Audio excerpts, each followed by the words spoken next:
Ubicación geográfica. Se ubicaron en 3 zonas. La primera es la zona sur, la cual se ubicaba en las partes altas de Guatemala, parte de El Salvador y el este de Chiapas. Se caracteriza por poseer tierras templadas, frías y algunas zonas cálidas. Se encuentra a 1500 metros sobre el nivel del mar. La segunda es la central, la cual se encuentra en el Petén guatemalteco. Posee un clima cálido y húmedo con abundantes lluvias en verano. Por ende cuenta con vegetación tropical y un suelo fértil. Se encuentra a 600 metros sobre el nivel del mar. La tercera y última zona es la zona norte, la cual abarca Yucatán, Campeche y Quintana Roo. Esta a su vez posee un clima seco, aridez en las tierras, escasas lluvias y con vegetación de monte bajo. Esta se encuentra a 100 metros sobre el nivel del mar. Estas 3 zonas lograron que los mayas alcanzaran una extensión aproximada de 400.000 kilómetros cuadrados. La primera etapa es la preclásica, en la cual la temprana abarcó de 1200 a 900 a.C. Durante este periodo surgieron los mayas. De esa le sigue la media entre los años 900 y 300 a.C., en la cual se incrementó la población de las primeras ciudades. La última época fue la superior, que se dio en 300 a.C. a 300 después de Cristo. En esta se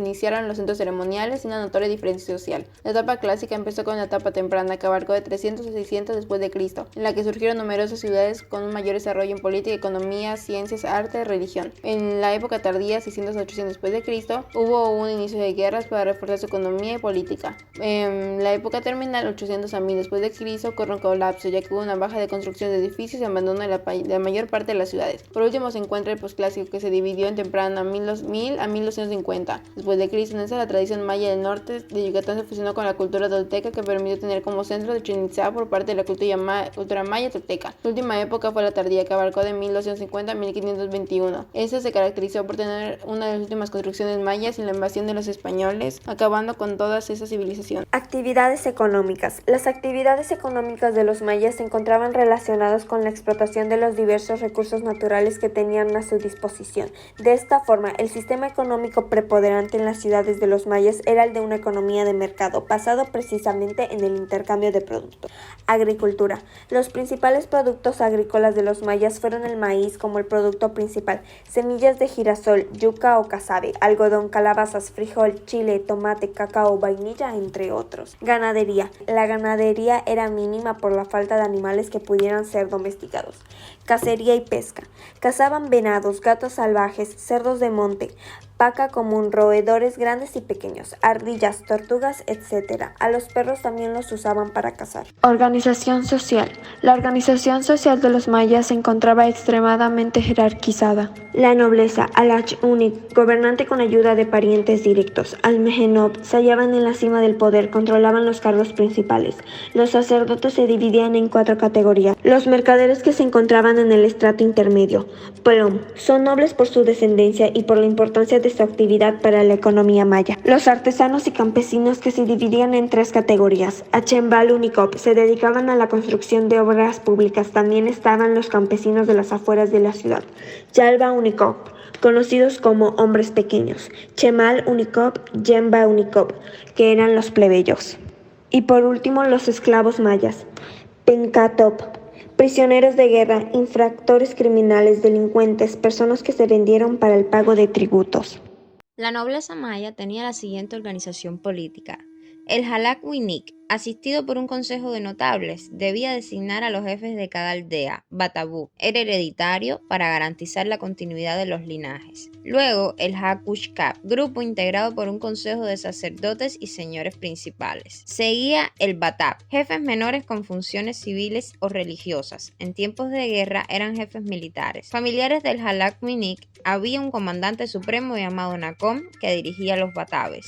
Después los A-Kulelu, funcionarios bajo las órdenes del Batab, ayudantes portavoces y mensajeros. Debajo de estos, los A-Hulpupu, intermediarios entre los señores y las gentes del pueblo. Veían cuestiones sociales y ceremoniales. Tenían a cargo la Popolna, casa donde se reunían los funcionarios. Los siguientes eran los Ha-Hulpup, preparaban las grandes ceremonias y fiestas sagradas. Custodiaban los instrumentos musicales, eran cantores y se encargaban de los bailes.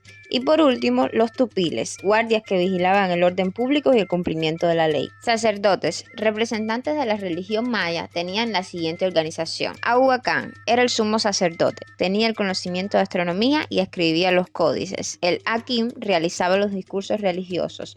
Los Shilam eran adivinos y los Amen, hechiceros y brujos. Asentamientos importantes en la cultura cultura maya. La cultura maya tuvo sobresalientes avances en arquitectura, en muchas ocasiones ligados a aspectos religiosos o al movimiento de los astros en la bóveda celeste. Además, se nutrió con la influencia de otras culturas prehispánicas, en especial del centro de México. En la actualidad, 8 sitios arqueológicos mayas están reconocidos como Patrimonio de la Humanidad y la mitad de ellos se encuentran en México: Palenque, Calakmul, Uxmal y Chichén Itzá. Aportaciones artísticas. Los mayas fueron prolíficos en manifestaciones artísticas. Se desarrollaron en campos como alfarería con vasijas y jarrones, también en muralismo, como el que se observa en el Templo de los Frescos en Tulum. Son notables los trabajos en piedra con los dinteles en relieve y estelas como los encontrados en Cobá, además de los trabajos en estuco como los célebres mascarones de Cujunlich. Se consideraba que la lengua conocida como maya corresponde a un idioma hablado en diversos puntos del sureste mexicano, aunque es cierto que es más preciso referirse a aquella como maya yucateca. Las lenguas mayenses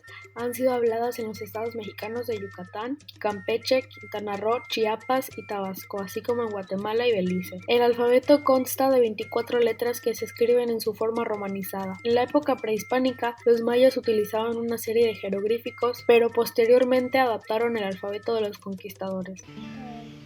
Nazi. Huka osh. Nazi.